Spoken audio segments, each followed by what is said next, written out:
बोध गया महाविहार मुक्त करो।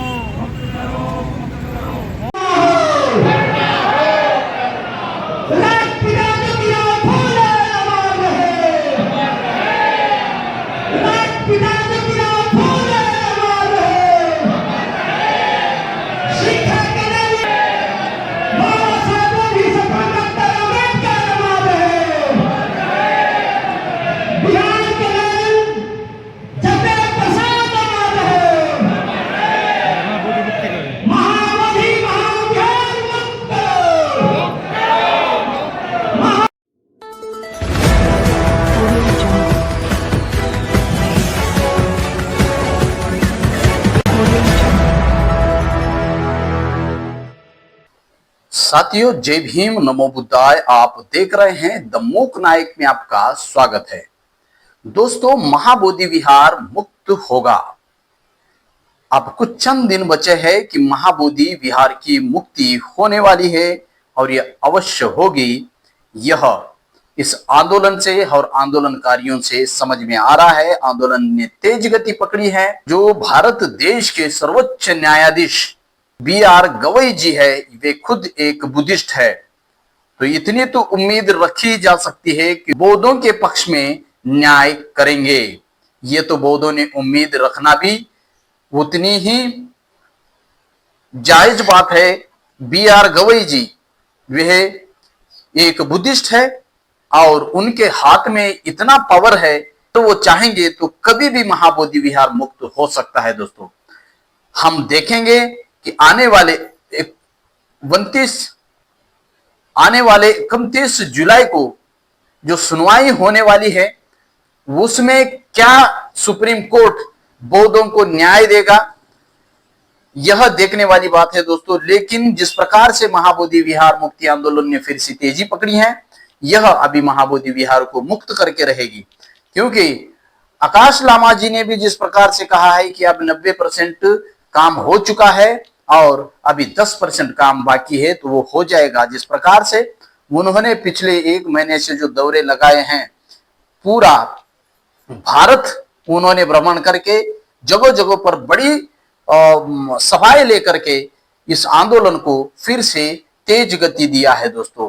तो उनके साथ इस महाबोधि महाविहार मुक्ति आंदोलन में जिस प्रकार से समता सैनिक दल की भूमिका रही है कि इस मामले में समता सैनिक दल अग्रसर रह के इस आंदोलन को एक बैकबोन की तरह खड़ा है और उसी के वजह से कहीं ना कहीं आज आंदोलन इस देश में मजबूती से खड़ा रहा।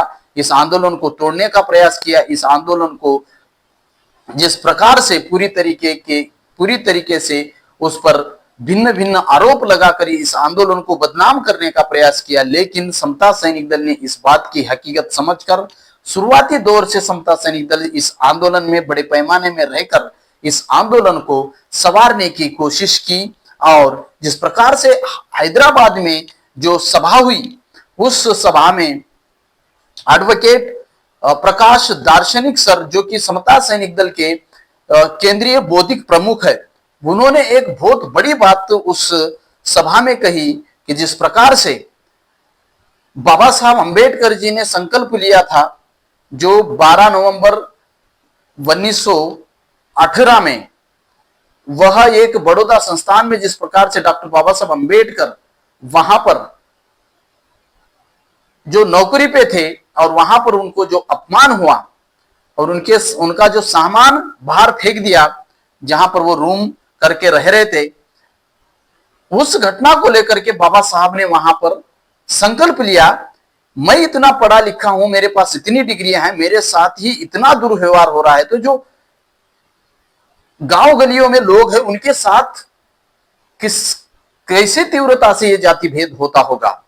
उस बात को चिंता जाहिर करते हुए बाबा साहब ने संकल्प लिया, अगर इस जातिवादी ब्राह्मणवादी इस षड्यंत्र से, इस दलदल से अगर मेरे समाज को मैं मुक्ति नहीं दिलाया तो मैं खुद को गोली मारकर समाप्त कर दूंगा। दोस्तों, उसी प्रकार से आकाश लामा जी ने भी एक संकल्प लिया है कि महाबोधि विहार अगर मुक्त नहीं होगा, या तो मेरी लाश जाएगी यहां से, या तो महाबोधि विहार मुक्त होगा। ये बहुत बड़ी बात है दोस्तों। अपने आप में लोगों को इस बात का गांभीर्य और यह समझ में नहीं आ रहा है। यह संविधान को, इस आंदोलन को कुछ लोग तोड़ने का प्रयास कर रहे हैं दोस्तों। यह जो हैदराबाद के उस सभा में हुए वो कार्यक्रम में जो प्रकाश दार्शनिक सर ने जो बात कही है, यह बहुत ही इस आंदोलन के लिए महत्वपूर्ण बात है दोस्तों। जो भी अभी आने वाली जो आने वाला समय में जो है, समता सैनिक दल ने ऐलान कर दिया है कि पूरे भारत भर में अभी समता सैनिक दल भी लोगों को लेकर के जगह जगह पर आंदोलन करेगा, तहसील में, गांव में और जिलों में, स्टेट में आंदोलन करेगा। ऐसे समता सैनिक दल में अपने सभी जिला स्तर के, राज्य स्तर पे, सभी नेशनल लेवल एक बैठक बिठाकर सभी को लिए आदेश पारित कर दिया है। केंद्रीय संगठक सुनील सारीपुत्र सर समता सैनिक दल, इन्होंने आदेश पारित कर दिया है। अपने सभी समता सैनिक दल के मार्शलों को कहा है कि सभी जगह महाबोधि विहार मुक्ति आंदोलन के लिए धरना प्रदर्शन किया जाए। पूरे 1 महीने के लिए यह काम चलता रहेगा और जब तक महाबोधि विहार मुक्त नहीं होगा तब तक यह आंदोलन जारी रहेगा दोस्तों। जिस प्रकार से आप देख रहे हैं, नागपुर की सभा हो, भंडारा की सभा हो और तमाम देश भर में सभाएं हो रहे हैं, समता सैनिक दल बढ़ चढ़कर हिस्सा ले रहा है। और उसी तरीके से जिस प्रकार से चंद्रकीर्ति भंते जी, उन्होंने भी नागपुर के संविधान चौक पर उन्होंने आंदोलन शुरुआत किया है दोस्तों। आप देख सकते हैं, उन्हीं की जुबान में सुनिए। आज हम लोग संविधान चौक में 1 जुलाई से लेकर 31 जुलाई तक हम धरना पर बैठे हुए हैं।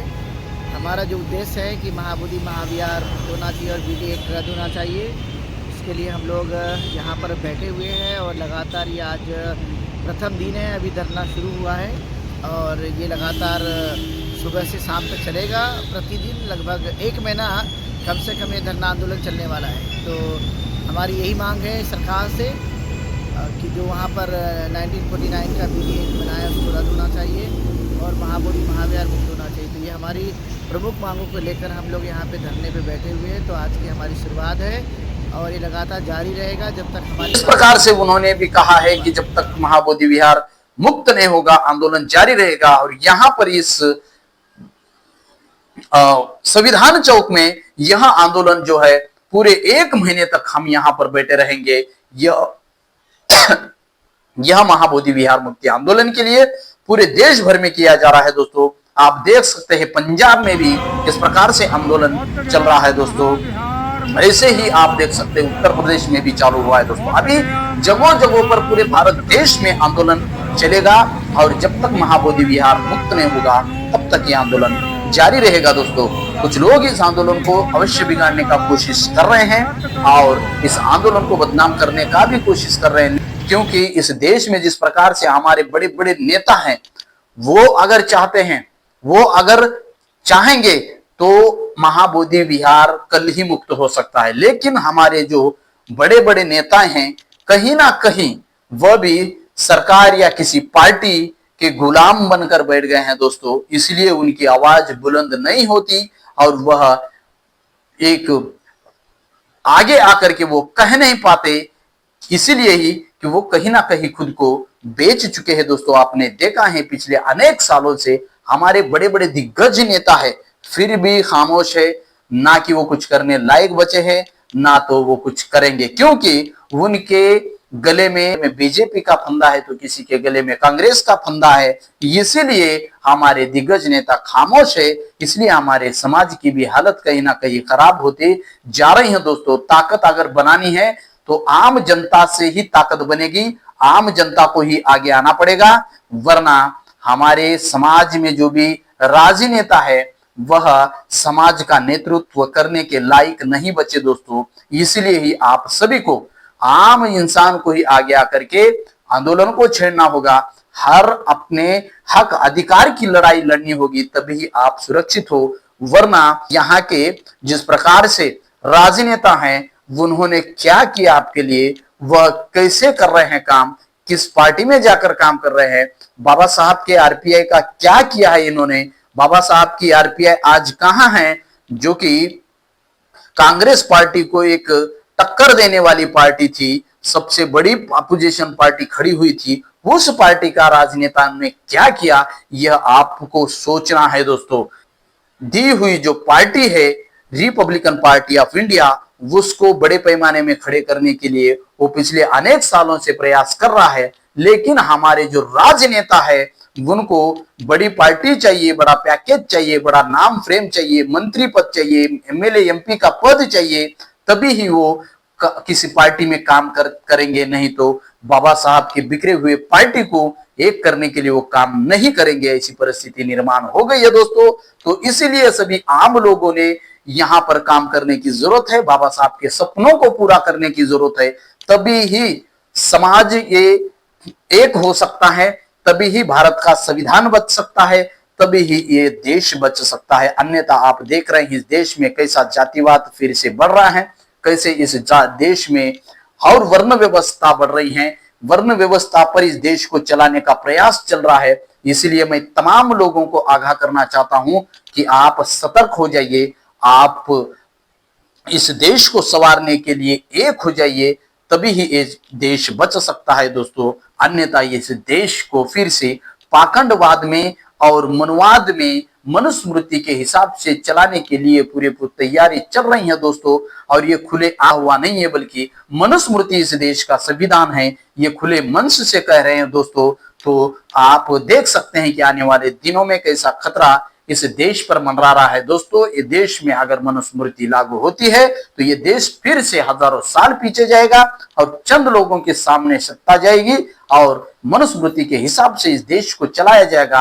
आज संविधान होकर भी इस देश में कैसे कृत्य हो रहे हैं, लोगों के ऊपर गोमूत्र की जगह अभी तो महिला का मूत्र भी छिड़क कर उनको शुद्धिकरण किया जा रहा है, मारा जा रहा है, पीटा जा रहा है। तो आप देख सकते हैं सोशल मीडिया में अनेक खबरें चल रही हैं दोस्तों। तो सतर्क हो जाइए, जागरूक हो जाइए, तभी ही आप बच सकते हैं, अन्यथा आपको भी आने वाले समय में बड़ी मुसीबतों का सामना करना पड़ेगा दोस्तों। जय भीम, जय संविधान। फिर मिलेंगे अगले वीडियो में, जब तक के लिए बने रहिए द मूक नायक के साथ। इस सत्य के सफर में द मूक नायक आपकी आवाज बनेगा।